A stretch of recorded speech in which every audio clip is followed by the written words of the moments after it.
नमस्कार दोस्तों, तो स्वागत है एक बार फिर से हमारे इस नए वीडियो में। और आज हम लेकर के आए हैं बीएससी फर्स्ट ईयर का एक मोस्ट इंटरेस्टिंग और मोस्ट इंपॉर्टेंट और मोस्ट रिपीटेड सवाल, ठीक है, जो है थिन फिल्म।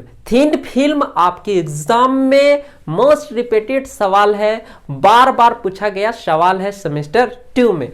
तो आइए वीडियो को करते हैं स्टार्ट। और मैं उससे पहले आपको बता देना चाहूंगा कि इंटरफेरेंस की टॉपिक्स की जितनी भी वीडियो 2-4 हैं हमारे चैनल पर अवेलेबल, यदि आप उस वीडियो को नहीं देखा है तो सबसे पहले जाइए, उसका लिंक डिस्क्रिप्शन में दे दिया गया है। उन वीडियो को देखिए कि इंटरफेरेंस क्या होता है, कंस्ट्रक्टिव और डिस्ट्रक्टिव इंटरफेरेंस क्या होता है। तो ये वीडियो आपको 100% समझ में आएगा, थोड़ा सा भी रटने की जरूरत नहीं पड़ेगा। और आपने देख लिया है तो वेरी गुड। आइए अब इस वीडियो को स्टार्ट करते हैं। तो सबसे पहले मैं आपको बताना चाहूंगा कि ये थिन फिल्म होता क्या है। थिन फिल्म हम लोग कहेंगे किसे, ठीक है।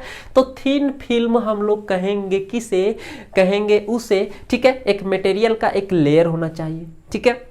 ये क्या होना चाहिए, एक लेयर होना चाहिए जिसका जो रिफ्रैक्टिव इंडेक्स, ठीक है, रिफ्रैक्टिव इंडेक्स, जो रिफ्रैक्टिव इंडेक्स जो आपका म्यू है, वो इसके सराउंडिंग के, इसके आसपास के रिफ्रैक्टिव इंडेक्स से इसका रिफ्रैक्टिव इंडेक्स कुछ अलग होना चाहिए, सेम नहीं होना चाहिए, ठीक है, अलग होना चाहिए, डिफरेंट होना चाहिए। तो उसे हम लोग क्या कहेंगे, थिन फिल्म कहेंगे। तो थिन फिल्म का परिभाषा क्या हो जाएगा, थिन फिल्म का डेफिनेशन क्या हो जाएगा, thin film is a layer of material that have different refractive index of its surrounding, ठीक है। इसके सराउंडिंग से क्या रहना चाहिए, इसका जो रिफ्रैक्टिव इंडेक्स है वो डिफरेंट होना चाहिए। तो मैं आपको लिख के बता देता हूं, लिख देता हूं, लिखिए, thin film is a layer of material that have different refractive index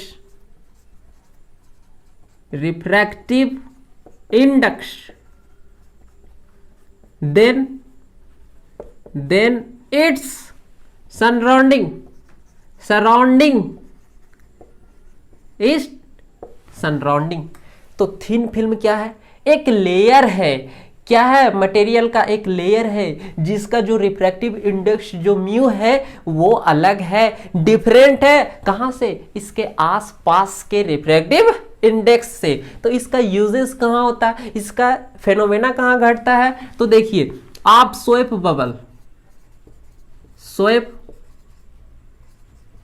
bubble में फ्रिंजेस का अपीयर होना आपने देखा था कि किस तरह से सोएप बबल में फ्रिंजेस बनते हैं, ठीक है। तो वहां पर जो सोएप बबल में जो आपको कलर दिखाई दिया, जो मैंने शायद फर्स्ट पार्ट में ही बताया कि वहां पर जो कलर अपीयर्स होते हैं तो वो किस कारण से होते हैं, थिन फिल्म, वहां पर एक थिन फिल्म बनता है और इंटरफेरेंस होती है और फ्रिंजेस का निर्माण होता है। तो उसी प्रोसेस को, उसी थिन फिल्म की कंस्ट्रक्शन, वर्किंग, थ्योरी, सारा चीज हम लोग इसमें देखेंगे, ठीक है। तो क्या है ये जो है थिन फिल्म आपका है, thin film is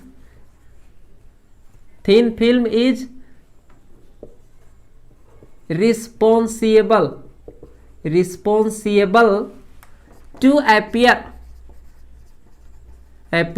color in soap bubble, ठीक है। सोएप बबल में जो कलर अपीयर्स होते हैं वो कैसे होते हैं, इसी थिन फिल्म की, यही थिन फिल्म है जो रिस्पॉन्सिबल है सोएप बबल में जो वहां पर कलर बनते, ठीक है। तो इसका कंस्ट्रक्शन, अभी ये तो इसका था परिभाषा, अब देखते हैं कि ये काम किस तरह से करता है, ठीक है। तो ये काम किस तरह से करता है, तो इसको हम लोग लेते हैं रफ कर, इसको मिटा लेते हैं और आप इसको लिखते चलिएगा साथ साथ में, तब आपको 100% समझ में आएगा। तो क्या करते हैं हम लोग कि एक मोनोक्रोमेटिक सोर्स ऑफ लाइट लेते हैं, मोनोक्रोमेटिक सोर्स ऑफ लाइट लेते हैं जिसको हम लोग मान लिया एस, एस क्या है, एक मोनोक्रोमेटिक सोर्स ऑफ लाइट। यहां से लाइट इंसिडेंट करेगा इसके अपर सरफेस, ये हुआ इसका अपर सरफेस, ये हुआ इसका लोअर सरफेस। थिन फिल्म का अपर सरफेस पर एक यहां से monochromatic source of light incident किया, ठीक है, कुछ इस तरह से किया, इंसिडेंट किया। मान लेते हैं कि उस पॉइंट, जिस पॉइंट पर इंसिडेंट किया है उसको हम लोग मान लेते हैं कि क्या है, पॉइंट ए है। अब यहां पर क्या होगा, यहां पर सबसे पहले नॉर्मल हम लोग बना लेते हैं, ठीक है, नॉर्मल बना लेते हैं और मान लेते हैं कि जो ये इंसिडेंट किया है वो कितना एंगल पर, आई एंगल पर, एंगल ऑफ इंसिडेंट है क्या, आई। अब यहां पर क्या होता है ना, मजे की बात, कि मजे की बात ये होता है कि जो यहां पर लाइट इंसिडेंट किया है वो पार्शियली रिफ्लेक्ट कर जाएगा और पार्शियली रिफ्रैक्ट, दो फेनोमेना, रिफ्लेक्शन और रिफ्रैक्शन, परावर्तन और अपवर्तन, परावर्तन और अपवर्तन, ठीक है। आपको अच्छी तरह से पता होगा कि रिफ्लेक्शन और रिफ्रैक्शन क्या होता है, ठीक है। तो कुछ लाइट रेज यहां से रिफ्लेक्ट कर जाएंगे, कुछ इस तरह से रिफ्लेक्ट कर जाएंगे, थोड़ा और ऊपर रिफ्लेक्ट करा देते हैं और इसको हम लोग मान लेंगे R1, ठीक है, उसको क्या मान लिए, R1। कुछ लाइट रेज यहां से रिफ्लेक्ट कर गया, ठीक, और पार्शियली कुछ लाइट वेव्स जो होंगे वो क्या हो जाएंगे, रिफ्रैक्ट हो जाएंगे, रिफ्रैक्शन फेनोमेना यहां पर होगी। तो कुछ लाइट रेज, ये देखिए, ये आपका रेयरर मीडियम है, ये डेंसर मीडियम है, ये नॉर्मल है। तो कोई भी लाइट रे जब रेयर मीडियम से डेंसर मीडियम में जाता है तो नॉर्मल की ओर आ जाता है, झुक जाता है। तो इसीलिए आप इसको झुका के बनाएंगे, थोड़ा सा झुक गया, झुक गया, इधर गया, पहुंच गया बी पॉइंट लोअर सरफेस पर। यहां भी उसी तरह से हम लोगों को क्या करना है, नॉर्मल बनाना है। बी पॉइंट पर भी सेम फेनोमेना होगा, कुछ लाइट रेज जो है वो रिफ्लेक्ट कर जाएगा, परावर्तित कर जाएगा, और कुछ लाइट रेज जो है वो रिफ्लेक्ट कर जाएगा, रिफ्रैक्ट कर जाएगा, अपवर्तित कर जाएगा, या आप उसी को ट्रांसमिशन भी कह सकते हैं। तो चलिए सबसे पहले रिफ्लेक्शन करवा लेते हैं हम लोग। तो ये हुआ रिफ्लेक्शन, ठीक है। यहां से कुछ लाइट रेज गया और इस पॉइंट सी पर जाके अपर सरफेस पर गया अभी, ठीक है। उसका आगे की बातें आगे करेंगे। अभी यहां पर इसका पार्शियली ट्रांसमिशन करवा लेते, ठीक है। ये हुआ पार्शियली रिफ्रैक्शन और यहां से होगा पार्शियली ट्रांसमिशन या रिफ्रैक्शन। इस medium, denser medium, this surrounding क्या है, ये है रेयर मीडियम, और डेंसन से रेयर में जब लाइट रेज जाता है तो नॉर्मल से आगे हो जाता है, नॉर्मल से दूर हो जाता है, तो उसको हम लोग दूर बना लेते हैं और इसका नाम देते हैं T1। तो अभी हम लोगों ने क्या देखा कि जब मोनोक्रोमेटिक सोर्स ऑफ लाइट से, लाइट सोर्स से लाइट इंसिडेंट किया पॉइंट ए पर और किया, तो यहां पर पार्शियली रिफ्लेक्शन हुआ और पार्शियली रिफ्रैक्शन हुआ, पार्शियली परावर्तन हुआ, पार्शियली अपवर्तन हुआ। अब पहुंच गया पॉइंट बी पर। पॉइंट बी पर सेम फेनोमेना हुआ। क्या हुआ कि यहां से कुछ लाइट रे परावर्तित हो गया, रिफ्लेक्टेड हो गया, रिफ्लेक्ट हो गया, और कुछ लाइट रेज ट्रांसमिट हो गया, ठीक है, जिसको हम लोग T1 मान दिए, ठीक है, नाम दिए। अब देखिए पॉइंट बी पर फिर से वही फेनोमेना घटेगा। यहां से क्या होगा, कुछ लाइट रेज रिफ्लेक्ट कर जाएंगे और कुछ लाइट रेज ट्रांसमिट कर जाएंगे, रिफ्रैक्ट कर जाएंगे, ठीक है। तो यहां से मान लेते हैं कि इधर इसका रिफ्लेक्शन हुआ और ये हुआ R2। ओके, कोई प्रॉब्लम, नो प्रॉब्लम। अब देखिए कुछ लाइट रेज, यहां सबसे पहले नॉर्मल बना लेते हैं दोस्त, ये नॉर्मल होता है। अब देखिए सेम मीडियम में है तो यहां से कुछ होगा रिफ्लेक्शन, यहां से कुछ होगा रिफ्रैक्शन। क्या होगा, यहां से कुछ होगा आपका, यहां से इधर बैक आएगा, इधर ऐसे आ जाएगा, आ गया, मान लेते हैं, ठीक है, आया। और ये पॉइंट को नाम हम लोग दे देते हैं क्या, ABC, ये हो जाएगा D। फिर आगे यही फेनोमेना होता अगर थिन फिल्म थोड़ा सा और बड़ा होता। अभी मान लेते हैं इतना ही। और यहां से क्या हुआ, कुछ लाइट जो है वो पार्शियली ट्रांसमिटेड कर गए, पार्शियली क्या कर गए, ट्रांसमिटेड कर गए, और कुछ यहां से रिफ्लेक्ट कर गए, तो अभी हम लोग इसको डॉटेड मान लेते हैं, उधर जगह नहीं है, इसीलिए हम लोग इसको क्या करते हैं, उधर अभी जाता ही है, ठीक है, उधर जाता, ठीक है, मान लेते हैं, कोई दिक्कत, नो दिक्कत। तो हम लोग दो ट्रांसमिटेड लाइट रेज और दो रिफ्लेक्टेड लाइट रेज या वेव्स हम लोगों ने कंसीडर किया, दो से ही काम बन जाएगा। अगर आपको और चाहिए तो इसको थोड़ा सा बड़ा बनाइए कॉपी में, इसको बड़ा बनाइए, आप जितनी बार मल्टीपल रिफ्रैक्शन और रिफ्रैक्शन करवाइए, नथिंग प्रॉब्लम, कोई दिक्कत नहीं। आप इसको बड़ा बनाइए, इसको फिर से गिराइए यहाँ पर, वहां से फिर पार्शियली रिफ्लेक्शन करवाइए, पार्शियली रिफ्रैक्शन करवाइए, ठीक है, फिर से सेम प्रोसेस करते जाइए करते जाइए करते जाइए, जहां तक मैंने आप करते रहिए, कोई दिक्कत, नो दिक्कत। चलिए अब इसको हम लोग लफ्जों में पिरोएंगे, किस तरह से हम लोग इसे वर्किंग, इसका हम लोग जो कंस्ट्रक्शन है वो लिख के आएंगे। चलिए तो स्टार्ट करते हैं। तो सबसे पहले इसका हो जाएगा construction,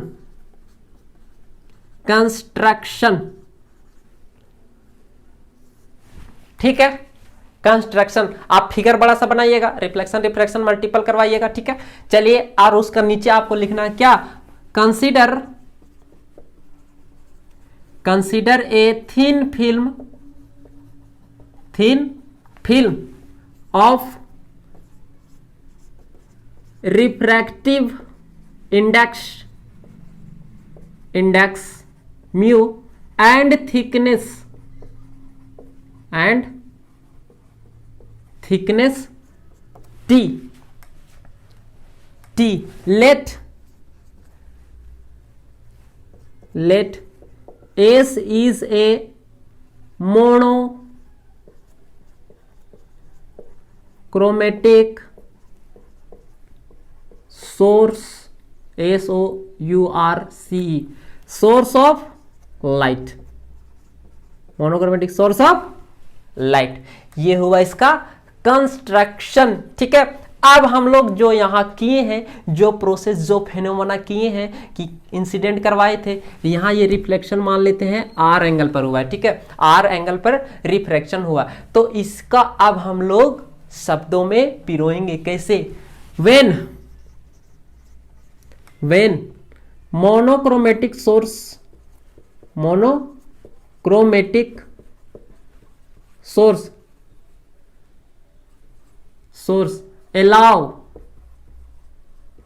allowed to emits light, ठीक है। जब monochromatic source of light allow करता है, क्या इमिट करने के लिए अलाउ करता है, तो क्या होता है, लाइट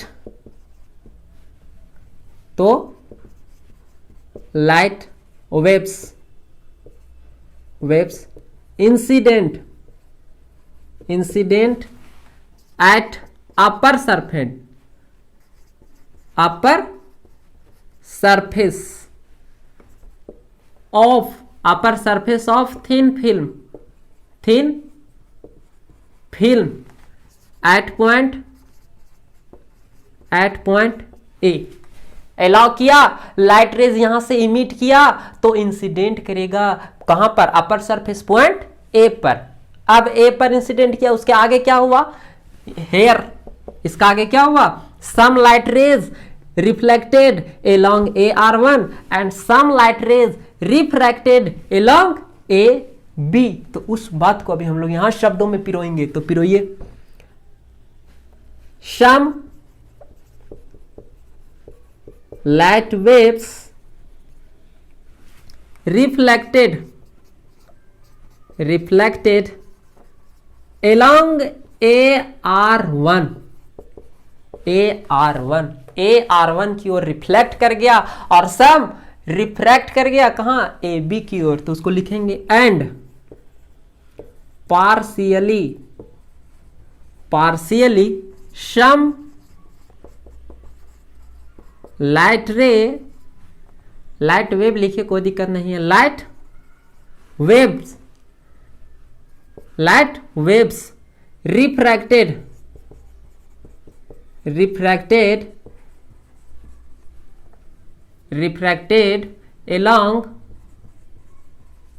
along AB, कुछ AB की ओर रिफ्लेक्ट कर गया। फिर क्या हुआ, again at point P, at point B some light wave reflected along BC, तो लिख दीजिए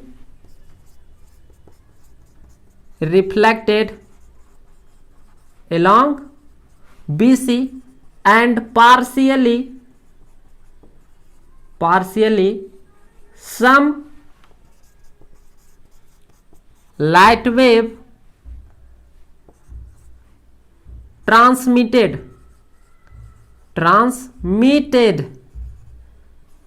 along BT1, ठीक है, BT1। अब यहां से क्या हुआ, BT1 की ओर ट्रांसमिट कर गया। एक लिख दिए भाई, आप चाहे तो और लिख सकते हैं या आप सिमिलरली करके लिख सकते हैं। क्या, similarly this phenomena occurs at point C D E ... ठीक है, ये फेनोमेना घटते रहेगा। तो आप यहां ज्यादा लिखिए मत, यहां लिख दीजिए क्या, similarly this phenomena occurs at point C पर करेगा, D पर करेगा, E पर करेगा, डॉट करेगा, ठीक है, CDE ... ठीक है, CDE। इसको सबसे पहले आप नोट डाउन कीजिए। उसके बाद हम लोगों का प्लान क्या है, उस प्लान पर हम लोग डिस्कशन करेंगे। तो चलिए प्लान के बारे में हम लोग डिस्कशन कर ही लेते हैं कि यहाँ पर प्लानिंग हम लोगों को क्या करना है, यहाँ का हम लोगों का प्लान क्या है। हम लोग ने ये थ्योरी पार्ट को तो लिख लिया और बहुत बच्चों को इसमें दिक्कत होता है, बहुत स्टूडेंटों का, मोस्ट ऑफ द स्टूडेंटों को यही दिक्कत होता है। अरे ये कुछ नहीं है दोस्त, आप इस फिगर में जो किया उसी को यहाँ लफ्जों में पिरोया, ठीक है, और कुछ नहीं किया। प्लान में रहता है फिजिक्स में, रटना नहीं है अगर आपको फिजिक्स को, तो प्लान कीजिए हर सवाल को कि किस तरह से उसे हम बनाएंगे। ये तो थी बातें। हम लोगों को क्या करना है कि कब बनेगा डार्क और कब बनेगा ब्राइट। यहां पर दो केस होंगे, पहला रिफ्लेक्टेड रेज इन दोनों के बीच का और दूसरा ट्रांसमिटेड रेज, ठीक है। तो हम लोगों को क्या करना है कि हम लोगों ने पढ़ा कंस्ट्रक्टिव इंटरफेरेंस और डिस्ट्रक्टिव इंटरफेरेंस, वहां से हम लोगों को पाथ डिफरेंस पता है। तो हम लोगों को यहाँ प्लान में यही करना है कि दो ट्रांसमिटेड वेव्स के बीच का जो पाथ का डिफरेंस है उसे निकाल लेना है। उसी तरह से दो ट्रांसमिटेड जो वेव्स हैं उसके बीच का पाथ डिफरेंस निकाल लेना है। और फिर क्या करना है, इन दोनों के बीच का पाथ डिफरेंस को केस 1 और केस 2 करके हमको इक्वेट करना है कंस्ट्रक्टिव और डिस्ट्रक्टिव इंटरफेरेंस के लिए। तो हमको वहां से ब्राइट फ्रिंज मिल जाएगा और क्या मिल जाएगा, डार्क फ्रिंज मिल जाएगा। उसी तरह से सिमिलरली इसमें भी करना है, ठीक है। तो इस वीडियो को हम समाप्त करेंगे पाथ डिफरेंस बिटवीन, इस वीडियो को हम समाप्त करेंगे कहां पर, इस वीडियो में हम लोग निकाल लेते हैं path difference between two reflected light rays और टू ट्रांसमिटेड लाइट वेव्स। दो ट्रांसमिटेड लाइट वेव्स के बीच का पाथ डिफरेंस हम लोग निकाल लेंगे और उसी तरह से रिफ्लेक्टेड परावर्तित किरणों के बीच का पाथ का डिफरेंस हम लोग अभी निकालेंगे। तो फर्स्ट कंडीशन मेरा यही है कि इसके बीच का, इन दोनों के बीच का जो पाथ का, जो रास्ते का अंतर है वो कैसे निकालेंगे। तो उसके लिए प्लानिंग जो हम लोगों को करना है कि देखना पड़ेगा, ठीक है। तो आइए इस पार्ट को सबसे पहले हम लोग मिटा लेते हैं।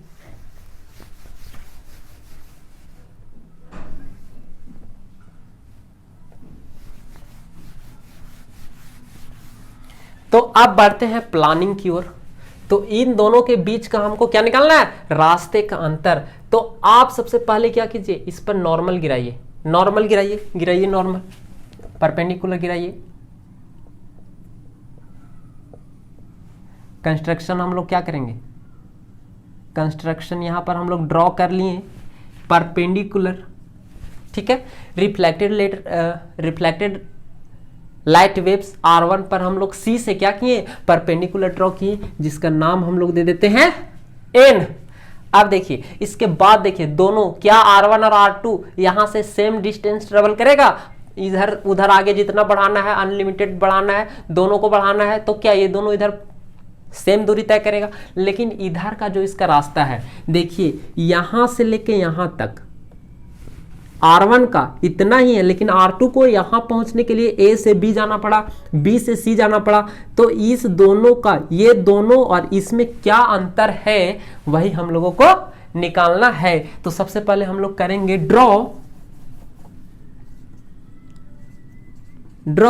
क्या, CN परपेंडिकुलर किस पर, AR1 पर, AR1 पर हम लोग CN परपेंडिकुलर किए। उसी तरह से आप यहां भी आपको करना पड़ेगा, ठीक है, उसी तरह से आप यहां भी करना पड़ेगा आपको।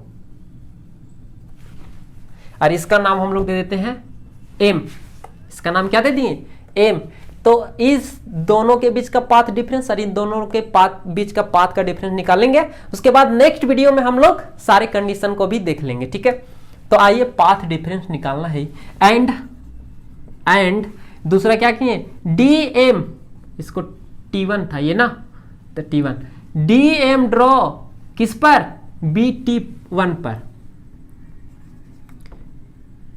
BM ड्रॉ किए हम लोग, BM नहीं DM ड्रॉ किए, किस पर किए, BT पर किए, BT1 पर परपेंडिकुलर हम लोगों ने ड्रॉ किया। चलिए अब आगे लिखते हैं कुछ बातें इन दोनों के बीच का पाथ का डिफरेंस हम लोग लिखते हैं। The path difference between two reflected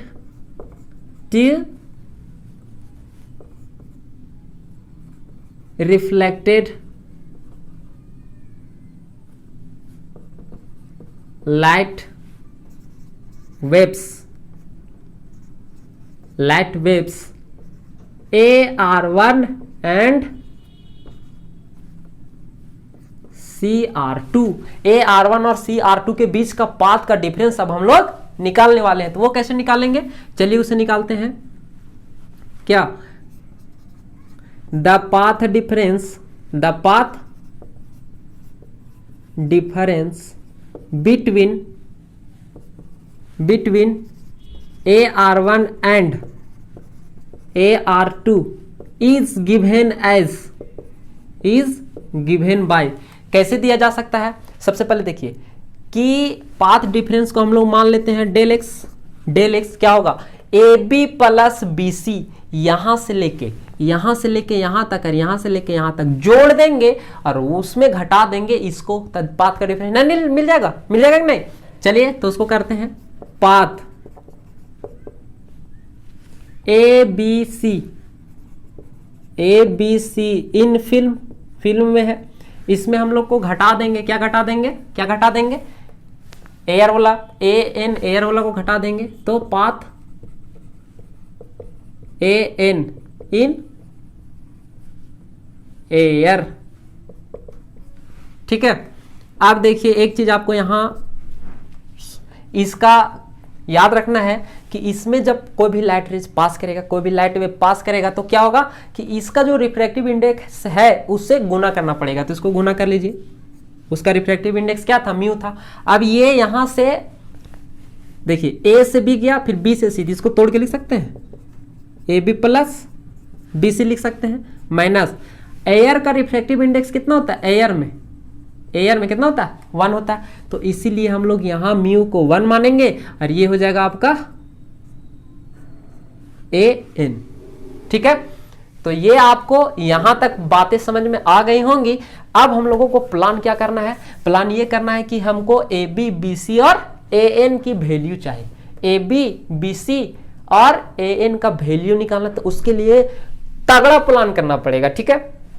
तो क्या कर सकते हैं कि हमको ये थिकनेस मालूम है थिकनेस, यहां से हम लोग सबसे पहले इसको मिला देते हैं ऊपर तक, परपेंडिकुलर मिल गया, ठीक।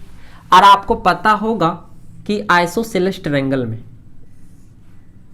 आइसोसेलेस ट्रायंगल में क्या होता है कि अगर यहाँ से आप परपेंडिकुलर डालते हैं तो ये भुजा इसके बराबर तो है ही और ये इसको बाइसेक्ट करेगा, ठीक है। तो उसी कॉन्सेप्ट का यूज हम लोग करेंगे यहाँ पर।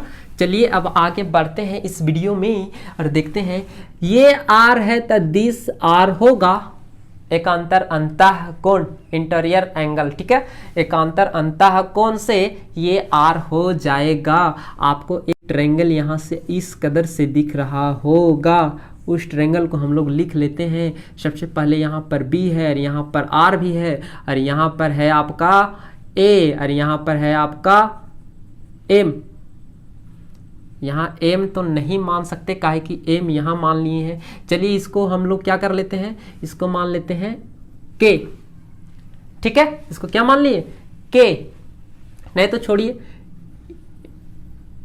इसको मान लेते हैं हम लोग पी, ठीक है। इसको हम लोग क्या मान लिए, पी, तो यहाँ हो जाएगा पी। अब इसमें आर पता है आपको, ये थिकनेस भी पता है, ये थिकनेस यहां से लेके बीपी वही तो है ये थिकनेस। तो ये हो गया आपका टी, आर पता है आपको, ये निकालना है। तो उसके लिए हम लोग क्या करेंगे, उसके लिए हम लोग करेंगे क्या करेंगे, उसके लिए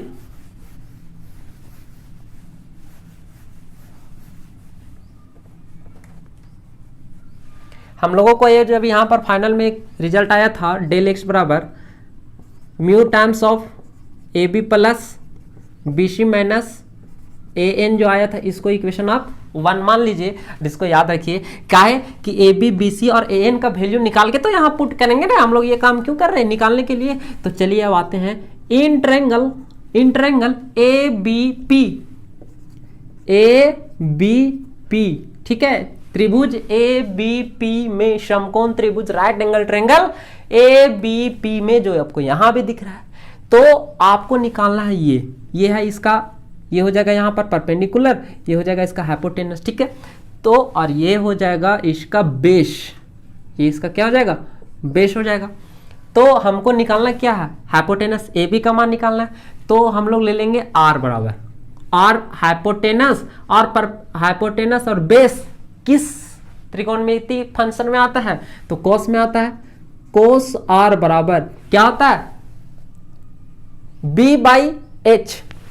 पंडित भोला प्रसाद हरे हरे बोल, सोना चांदी तोल, तो लेना है कोश वाला। इसका क्या होता है, बी बाई एच। तो इसका बी मतलब बेस, कौन है बेस, बी पी, तो लिख लीजिए बी पी। और है इसका कौन, हाइपोटेनस एच ए बी, तो लिख लीजिए यहां पर ए बी, ठीक है। अब इसको क्रॉस कीजिए, निकालना हमको ए बी, तो ए बी को इधर रखिए और बीपी को बीपी रहने दीजिए और कोस आर को आप नीचे ले आइए, ठीक है। कोस आर को कहाँ ले आइए, नीचे ले आइए। यहां से अब देखिए इसको बीपी को क्या हम लोग टी लिख सकते हैं, यस लिख सकते हैं। तो उसको आप लिख लीजिए टी बटा कोस आर, टी बटा कोस आर। सिमिलरली आप क्या BC बराबर भी आप सेम चीज को लाएंगे और वो भी आएगा कोस आर। वो कैसे आएगा, ये है एक आइसोसेलेस ट्रायंगल, जितना ये भुजा उतना ये भुजा होगा और ये जितना आया उतना ये भी आएगा। तो सिमिलरली आप लिख सकते हैं। और आपको अगर ऐसा नहीं करने का मन है तो आप क्या कीजिए, ये आर है तो ये भी आर होगा कि नहीं, ये आर है तो ये भी आर होगा। और यहाँ पर फिर से आप कोस लीजिएगा तो बीपी बाई BC आएगा, BC क्रॉस कीजिएगा, फिर से सेम प्रोसेस कीजिएगा और ये आपको रिजल्ट आ जाएगा, ठीक है। इसको इक्वेशन आप 1 मान लीजिएगा और हम यहाँ पर रफ करते हैं। इसलिए क्या हो जाएगा, इसलिए हम लोगों ने क्या कि ए बी निकाल लिया और BC निकाल लिया। जरूरत है हमको क्या path difference mu AB plus BC minus AN।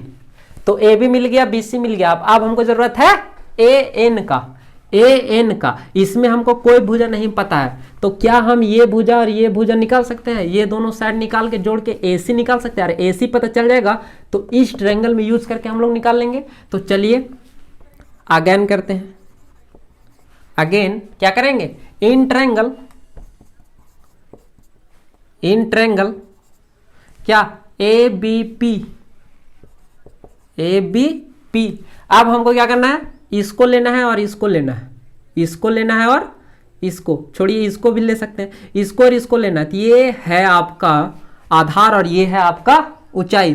तो आधार और ऊंचाई किस में आता है, आधार और ऊंचाई किस में, तो वो आता है आपका 10 थीटा बराबर क्या होता है, देखिए यहाँ पंडित भोला प्रसाद हरे हरे बोल सोना चांदी तोल। तो इसमें आएगा परपेंडिकुलर और बेस। तो परपेंडिकुलर यहाँ कौन है, बीपी। तो यहाँ हो जाएगा AP बटा BP। ठीक, तो वही कॉन्सेप्ट यूज करेंगे यहाँ। 10R बराबर क्या हो जाएगा, 10R अगर हम लेंगे तो ये आ जाएगा परपेंडिकुलर बटा बेस। तो परपेंडिकुलर कौन है, परपेंडिकुलर इसका AP है, तो AP लिखिए। इसका बेस कितना है, BP है, तो BP लिखिए। ठीक है, अब यहां से क्रॉस कीजिए, इसलिए आपको क्या मिल जाएगा, AP निकालना ने, तो AP निकालिए तो ये हो जाएगा BP टाइम्स ये 10 है, 10R। ठीक है, अब BP जो है आपका BP वो क्या है, T है, तो आप इसको लिख सकते हैं T10R, T10R, T10R, T10R, T10R। ठीक है, चूंकि क्योंकि BP बराबर है T। T क्या है, थिकनेस ऑफ थिन फिल्म। तो यहां तक हम लोगों ने क्या किया कि AB पता किया, BC पता किया और AP पता किया। अब जब AP पता चल गया तो सिमिलरली हम लोग PC भी निकाल सकते हैं, PC। सिमिलरली यहां छोड़ देते हैं, नहीं दिखेगा तो यहां लिख लेते हैं। सिमिलरली क्या हो जाएगा, PC बराबर कितना, PC बराबर भी इतने हो जाएगा T इंटू 10R। AP पता चल गया, PC पता चल गया, तो AC नहीं पता चलेगा, इसलिए AC बराबर क्या, AP plus PC, AP plus PC, AP T10R और PC भी T10R। तो दोनों जोड़ेंगे तो क्या हो जाएगा, 2T10R। इसमें कोई दिक्कत, नो दिक्कत। चलिए अब आगे मिटाते हैं।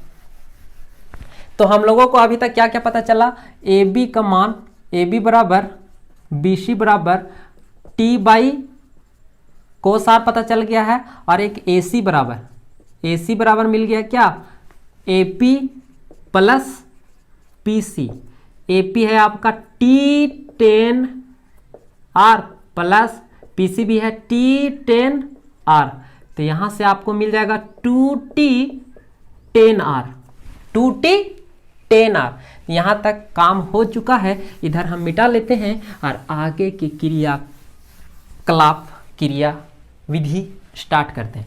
अब देखिए ये एंगल है I, तो दिस एंगल भी होगा I। क्योंकि एंगल ऑफ इंसिडेंट बराबर एंगल ऑफ रिफ्लेक्शन। तो जहां R है वहां हम लोग I लिख सकते हैं, इसको हम लोग मान के चलेंगे। ठीक, अब देखिए यहाँ पर थोड़ी सी बातें समझने वाली है। क्या है कि इस तरह से गया है, इस तरह से गया है, इस तरह से गया है। इस ट्रायंगल हम लोग बात कर रहे हैं ANC में, ये है I, तो ये और ये है 90। तो हमको ये पता करना है, ये क्या हो जाएगा, इस ट्रायंगल में I हमको ये पता करना है। ये इस एंगल को अभी हम लोग निकालेंगे। कैसे निकलेगा, देखिए यहां से यहां तक 90 है, तो ये कितना हो जाएगा, 90 माइनस I, 90 माइनस I घटा देंगे तो ये अंदर वाला बचेगा कि नहीं बचेगा।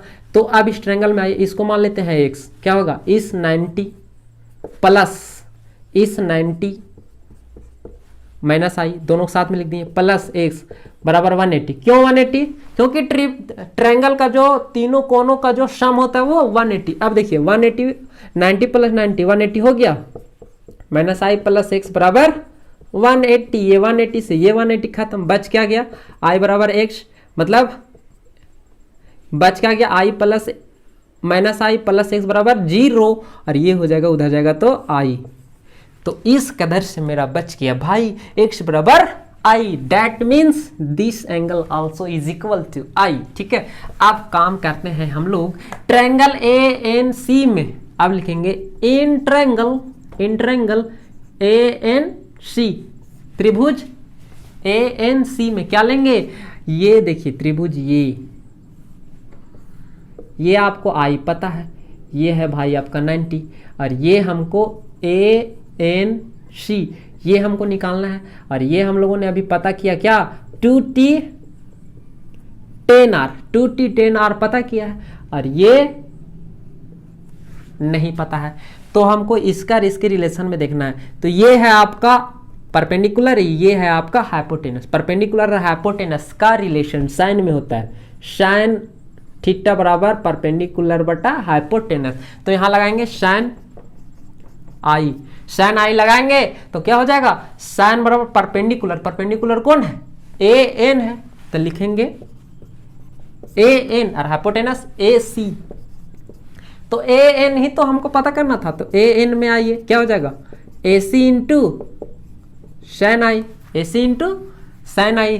तो यहां से हम लोगों को AC तो पता है, तो इसको पुट करेंगे, तो यहां से हम लोगों का जो वैल्यू आएगा वो क्या आएगा, AN नहीं, ये हो जाएगा 2t, AC हो जाएगा 2t 10r इंटू साइन आई।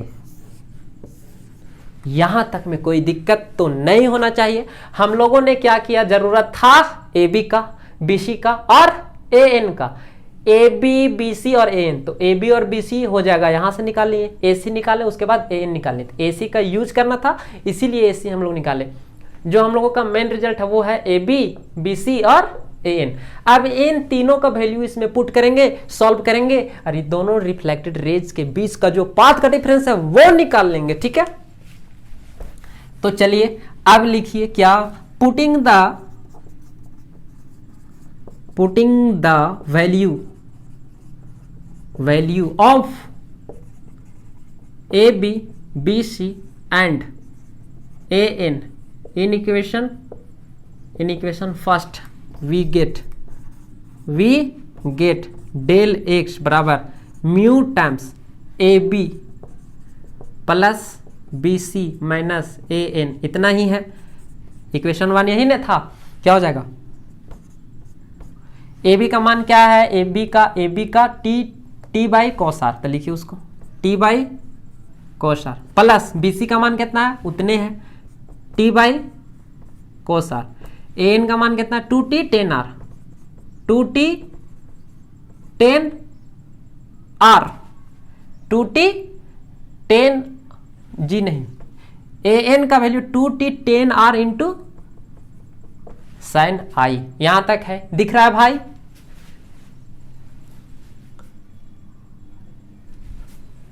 दिख रहा है। चलिए आगे देखते हैं।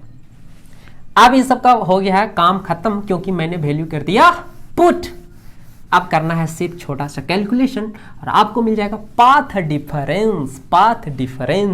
तो ये जो है पाथ डिफरेंस, ये हो जाएगा, क्या हो जाएगा, म्यू टाइम्स, सेम चीज को 2 बार गुना जोड़िए या 2 से मल्टीप्लाई कीजिए, सेम चीज को 2 बार जोड़िए या 2 से मल्टीप्लाई कीजिए, बराबर है। तो इसको एलसीएम लीजिएगा, जोड़िएगा, क्या हो जाएगा 2t cos r, 2t cos r minus 2t 10r sin r, sorry sin I.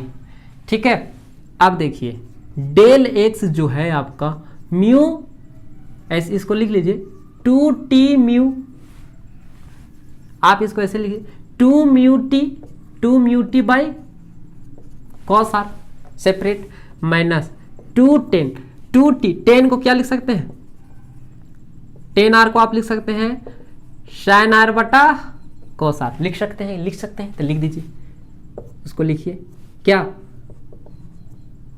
Sign are बटा कॉस आर, पहले से एगो है साइन आई और कैलकुलेशन को करना है आसान भाई, तो मल्टीप्लाई कीजिए sine i by sine r. तो मल्टीप्लाई कर लेते हैं सेकेंड पार्ट में 2 mu t by cos r, ये हो जाएगा 2t sine r by cos r. अब यहां से साइन आर और कोस, साइन और साइन आर हम लोग अपने मन से साइन और साइन आर को अपने मन से हम लोग डिवाइड और मल्टीप्लाई किए हैं, तो इससे कोई दिक्कत नहीं है, क्योंकि सेम चीज से डिवाइड कीजिए और उसी चीज से मल्टीप्लाई कर दीजिए तो बात खत्म, कट जाएगा 1 से मल्टीप्लाई, नथिंग प्रॉब्लम।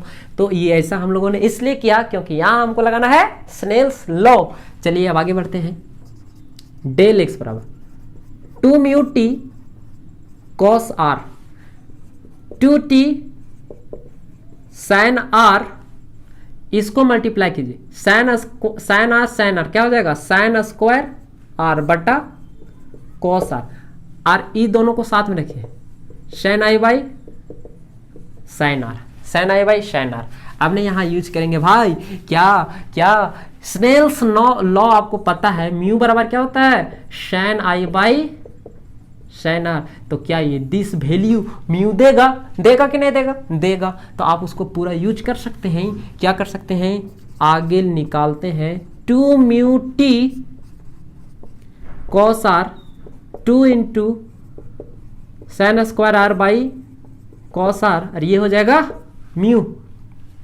ठीक है, तो डेल एक्स यहां से आगे इसको जब बनाएंगे तो ये हो जाएगा cos r minus 2 mu t, mu को यहां ले आए, into sine r by cos r. अब देखो भाई ये चीज और ये चीज सेम है तो कॉमन ले सकते हैं, तो कॉमन लीजिए उसको 2 mu t cos r common, अंदर में यहां बचेगा 1 और यहां बचेगा sine square r, sine square r 1 minus sine square r. आपको एक फार्मूला पता होगा sine square theta plus cos square theta बराबर 1। अगर आपको साइन स्क्वायर थीटा पता है 1 माइनस कोस स्क्वायर थीटा, तो 1 माइनस कोस स्क्वायर थीटा को आप लिख सकते हैं 1 साइन स्क्वायर थीटा, और आपको यही इसी फार्मूला से अगर कोस चाहिए तो 1 में से साइन को घटाना होगा, तो ये घटा दीजिए इस भाग को, कोस थीटा बराबर यहाँ आ रहा है तो इसको हटा पूरा हम लोग क्या लिख सकते हैं कोस स्क्वायर आर। तो क्या इसे मैं मिटा लूं एक लाइन, नहीं मिटाता हूं, यही लिख लेता हूं साइड में। क्या theta del x path difference, ठीक है 2 म्यू टी कॉस आर, और ये पूरा हो जाएगा क्या कॉस स्क्वायर आर, इसका वैल्यू आप देखिए एगो कॉस से एगो कॉस आर से खत्म, एगो कॉस आर से एगो दो है, ऊपर में स्क्वायर है तो एगो खत्म हो जाएगा, बचेगा क्या 2 म्यू टी कॉस आर। हाँ, तो ये था फाइनली इन दोनों के बीच का पाथ का डिफरेंस। लेकिन अभी भी कहानी समाप्त नहीं हुआ मेरे दोस्त, ये क्या है, ये रिफ्लेक्टेड रेज है, ये रिफ्लेक्टेड वेव्स है, रिफ्लेक्टेड। और एक चीज आपको पता होना चाहिए कि जब लाइट रिफ्लेक्शन के केस में, रिफ्लेक्शन लाइट के केस में जो पाथ का डिफरेंस है वो लेमडा बाई टू से प्लस माइनस लेमडा बाई 2 से चेंज कर जाता है। तो इन दोनों के बीच का जो इफेक्टिव पाथ डिफरेंस है वो लेमडा बाई 2 से चेंज कर जाएगा। ठीक है, लेमडा बाई 2 से क्या कर जाएगा, चेंज कर जाएगा। तो आइए अब हम लोग फाइनली लिखते हैं, क्या लिखते हैं कि in case of reflected light waves, ठीक है, the path difference between two reflected light waves change क्या y plus minus lambda by 2। तो इसलिए जो इफेक्टिव पाथ डिफरेंस जो होगा,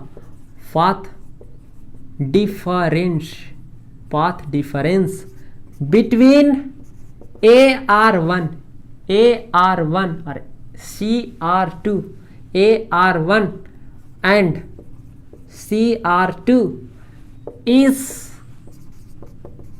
given by effective path difference, जो हो जाएगा आपका क्या हो जाएगा, ये तो है, ये है 2 mu t cos r plus minus lambda by 2, plus minus lambda by 2 हम लोग जोड़ सकते हैं, घटा भी सकते हैं, दोनों कर सकते हैं, इसलिए हम दोनों लिख दिए। ठीक है, ये हो जाएगा इफेक्टिव पाथ डिफरेंस।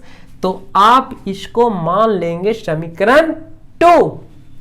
और मैं अब आपको एक बहुत चमत्कार बात बताने वाला हूं, क्या कि जितना पाथ का डिफरेंस जो हम लोगों ने रिफ्लेक्टेड रेज के बीच में लाया था, रिफ्लेक्टेड वेव्स के बारे में लाया था, उतना ही ट्रांसमिटेड के का भी होता है। तो आप यहां से लिख सकते हैं एंड, ये हो गया, लिख सकते हैं, ये हो गया आपका इक्वेशन 2, ये हो गया आपका क्या, इक्वेशन 2। फर्स्ट तो ऊपर माने थे, इन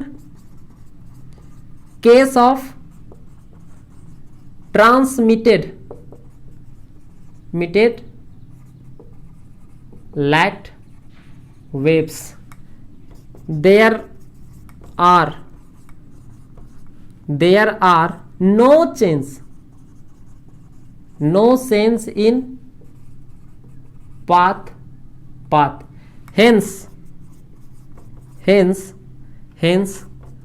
the path difference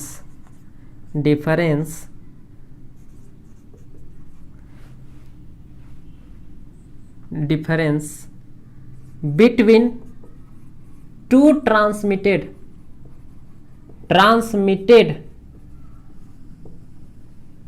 light waves